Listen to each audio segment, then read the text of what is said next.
안녕하세요. 건강드림 내과 의원 신재우 원장입니다. 진료실에 들어오시는 모습만 봐도 이분이 정말 오랫동안 고생하셨구나 하고 그 고통이 고스란히 느껴지는 분들이 계십니다. 바로 섬유 근육통을 앓는 분들이죠.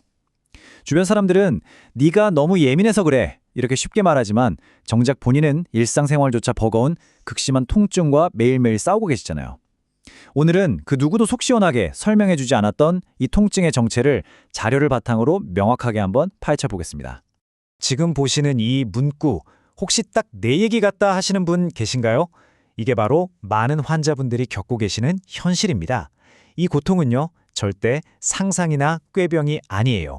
지금부터 이 통증이 대체 왜 생기는 건지, 그리고 우리는 어떻게 접근해야 하는지 차근차근 함께 살펴보겠습니다. 자, 그럼 먼저 잠깐 내 몸이 보내는 신호에 귀를 기울여보는 시간입니다. 이 항목들을 보면서 스스로 한번 점검해 보세요.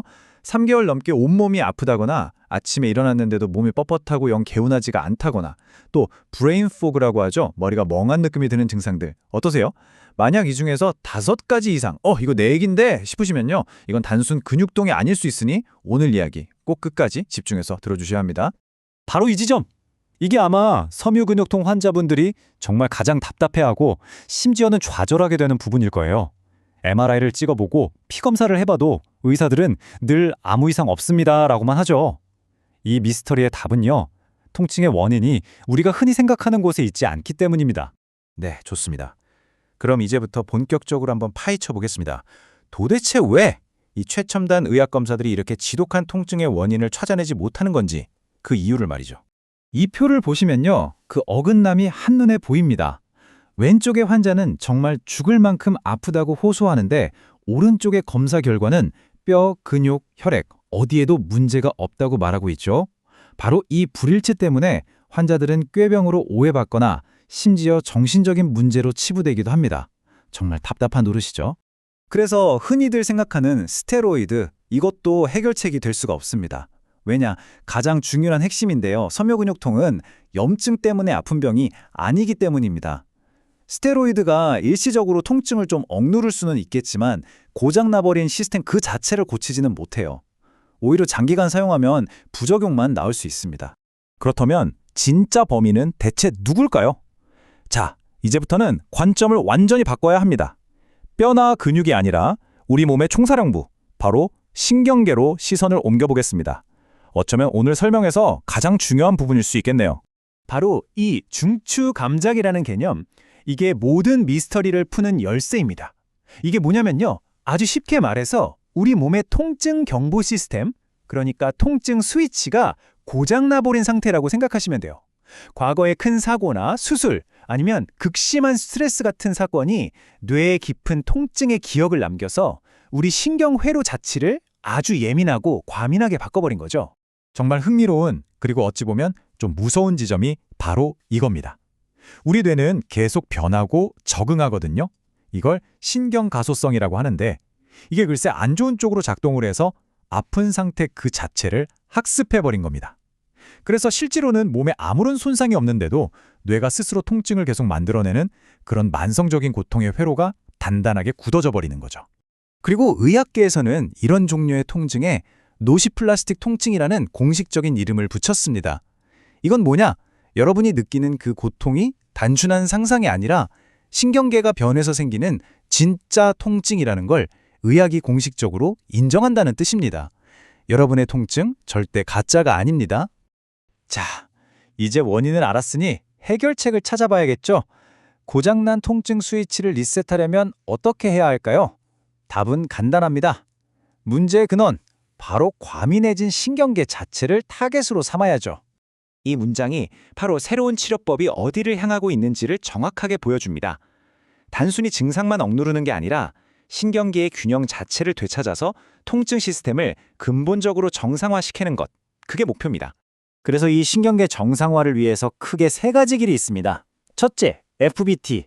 이건 우리 몸 곳곳에 숨어있는 말단 통증 센서를 직접 리셋하는 거고요. 둘째, SGB. 이건 흥분 스위치인 교감신경을 좀 차분하게 만들어주는 역할.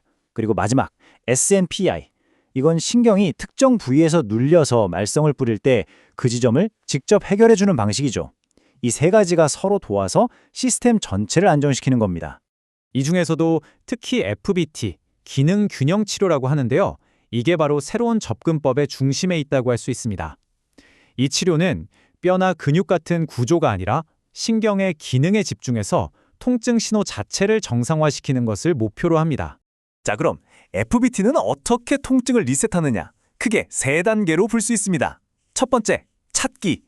통증을 일으키는 진짜 범인, 그러니까 과민해진 센서를 정확하게 찾아냅니다.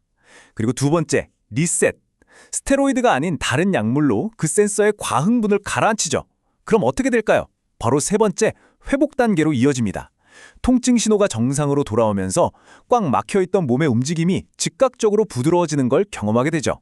이 표를 보시면 그 차이가 정말 명확하게 드러납니다. 기존의 치료가 불이 난 곳에 연기만 없애려고 했다면 FBT는 불이 시작된 발화점, 즉 잘못된 통증 신호 자체를 끌어가는 겁니다. 일시적인 해결이 아니라 시스템의 근본적인 정상화를 추구하는 거죠. 자, 그런데 여기서 정말 중요한 말씀을 하나 드려야 합니다. 이런 주사 치료가 모든 걸 해결해주는 만병통치약은 아니라는 점입니다. 이건 오히려 기나긴 회복 여정의 출발선을 끊어주는 아주 중요한 첫걸음이라고 생각하셔야 해요. 제가 다시 한번 정말 강조해서 말씀드립니다. 여러분의 통증은 가짜가 아닙니다. 뇌와 신경계가 오작동해서 생긴 진짜 병입니다. 이걸 환자 본인과 의사가 함께 인정하는 것, 여기서부터 진짜 회복이 시작되는 겁니다. 그리고 바로 여기서부터 여러분의 역할이 중요해집니다.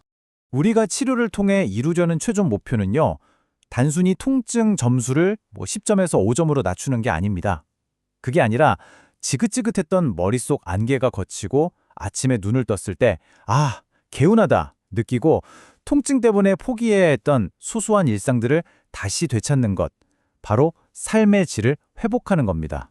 미국 류마티스 학회나 메이오 클리닉 같은 세계적인 기관들이 공통적으로 하는 얘기가 있습니다. 섬유근육통에 가장 효과적인 단 하나의 치료법을 꼽으라면 그건 바로 운동이라는 겁니다. 근데 문제가 뭐죠? 현실은 너무 아파서 운동은커녕 걷는 것조차 힘들다는 거죠. 바로 이 지점입니다. 주사 치료가 왜 중요하냐면 이 지긋지긋한 통증의 악순환을 일단 끊어줘서 운동이나 수면 관리 같은 진짜 중요한 회복 활동들을 시작할 수 있게 만들어주는 아주 강력한 도구가 되기 때문입니다. 이 FBT가 일반적인 근육 주사랑 뭐가 다르냐? 많이들 궁금해 하시는데요. 간단히 비유하자면 일반 주사가 단순히 뭉친 근육을 마사지해주는 거라면 FBT는 통증 신호를 만들어내는 공장의 전환 스위치를 직접 내리는 거라고 할 수 있습니다. 훨씬 더 정밀하고 근본적인 접근 방식이죠. 완치가 되나요? 이 질문 정말 많이 하시죠. 솔직히 말씀드리면 현대의학에서는 완치라는 단어보다는 관리와 조절이라는 말을 씁니다. 이게 더 정확한 표현이에요. 고장난 통증 스위치를 정상으로 되돌리고 생활 습관을 바로잡아서 통증이 더 이상 내 삶을 휘두르지 못하게 만드는 것. 이것이 우리가 함께 이루어야 할 현실적이고 또 아주 중요한 목표입니다. 오늘 이야기를 마무리하면서 여러분께 이 질문을 한번 드리고 싶습니다. 만약 내 놈의 화재 경보기가 몇 년 동안이나 고장난 채로 시끄럽게 울리고 있었다면 과연 진통제 몇 알로 그 소리를 잠재울 수 있을까요? 아니면 전문가를 불러서 경보기 시스템 자체를 점검하고 리셋하는 게 맞는 걸까요? 이 질문을 통해 여러분의 오랜 통증을 전혀 다른 시각으로 바라보는 첫걸음이 되기를 진심으로 바랍니다.